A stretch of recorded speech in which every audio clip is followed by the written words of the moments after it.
lot of things going on in the sports world. Yeah. Basketball Yeah. in particular.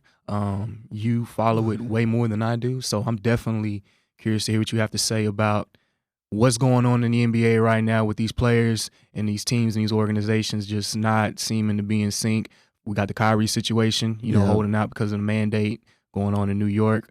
And then we got Ben Simmons out in Philly who's, disgruntled about being with that organization and trying to force his way out. So, B-Mac, man, take your pick. Look, man, let me address this Kyrie thing real quick. I think it's been a crazy subject. It's kind of died down in recent weeks. I wish we got a chance to speak on it earlier. But as far as Kyrie, man, I feel like there's two different ways to look at it. You look at it from a basketball perspective and you say, well, it's a selfish decision because, James Harden and KD both came to Brooklyn for Kyrie. So at the end of the day, it's like, you have a chance to win a championship and you're holding off because of a vaccine, right? So That's one perspective. And, the Nets so far kind of struggling. I think they're 3-3 right now to start off with. James Harden still coming off the hamstring injury, grade 2 hamstring on top of that from last year. KD is doing what KD does, but it's going to take more than one guy, obviously. So the Nets are not real big up front, so they've been struggling with rebounding. And obviously they're just missing Kyrie right now. So hopefully from a basketball aspect, he returns to the Nets. I think all of us want to see a Nets in L.A. Finals, Brooklyn versus L.A., East, West Coast, so I think that would be a good thing. But, Kyrie's just, the flip side of that, Kyrie he's trying to be a voice for the people. So the only problem I have with Kyrie being a voice for the people is, I don't know. I understand what you're saying. You don't have enough information, and I respect his decision. I feel like my problem actually is not even with Kyrie. My problem is with the government and trying to force and mandate, because no matter what the situation is, I do not feel like you have the right to force things on people, and especially in a country that you claim is free. Like, under any circumstances, like, look, at the end of the day, if you're scared, stay home. Yeah. Like, because a mask is not going to 100% protect you, and neither is that vaccine. The vaccine is, from my understanding, my personal understanding, ClearLanes, on one hand, it was supposed to keep you from getting it, and now they're saying it was supposed to minimize the effects of COVID. So, and they probably changed it again. So, because of the numbers. And it's to say, okay, I don't know, do we wholeheartedly trust the government? Because the government has been known to lie. I don't know. I use examples throughout history of how many times the U.S. government has lied or kept information from us. So you just wonder, what are they keeping from us now? Yeah. Especially during these heated times where, they may not relay certain information because they don't want the public to panic. And so while that might be something worthy to note, at the same time, it's like certain things I'm sure they're probably keeping from us just because. They absolutely. We're in the last days, y'all.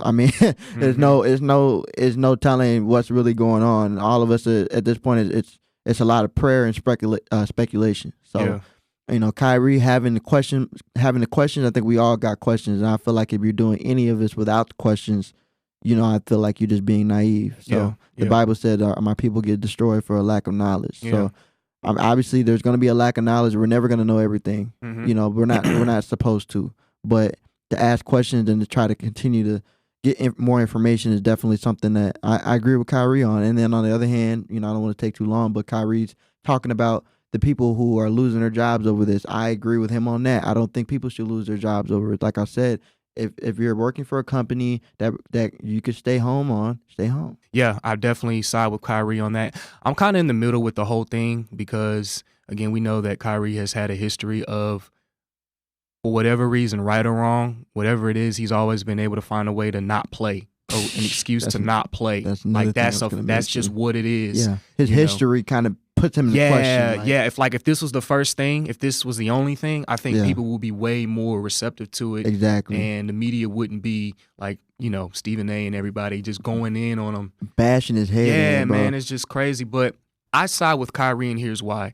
At the end of the day, man, he is his own man, and he's not allowing the media, he's not allowing the powers that be to force him to do something that he doesn't want to do. Right. You know, it's clear he doesn't have a slave's mind mentality. He's going to think for himself. Yeah. And you got to respect that. You got to respect that, man. And I appreciate what he's doing. He's definitely woke. He's definitely, you know, keeping his eyes and ears open for what's going on in the world. He's not just like what I appreciate about Kyrie is like a lot of, you know, unfortunately, people in high positions, whether it's, you know, the entertainment industry, professional sports, politics, whatever.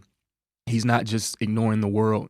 Oh, I'm Kyrie. I'm making all this money. I'm good. Like, it doesn't affect me. But he's actually looking out for the little people, the people beneath him. Yeah. You know, and I can respect that to the highest level, man. So, and he's putting his money where his mouth is. I mean, he's not getting paid.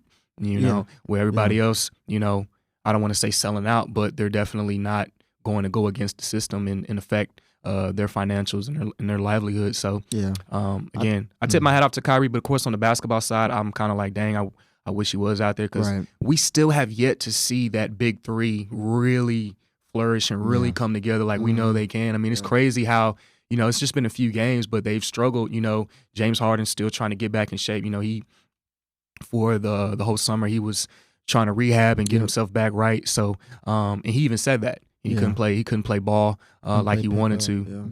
This summer. So, but it's just amazing how, because of how that team was built, how just missing one piece, because you would think they would just be fine. Oh, KD and Harden, like no biggie. Yeah, but no, like Kyrie has to fit that piece, man, because how that team is built. Yeah, you know, very few role players, or very few. You know, it's very top heavy. No disrespect to, you know, the guys on that team, but that's just what it is right now. So that's my thoughts on Kyrie. But B-Mac, tell me your thoughts on Philly and Ben Simmons.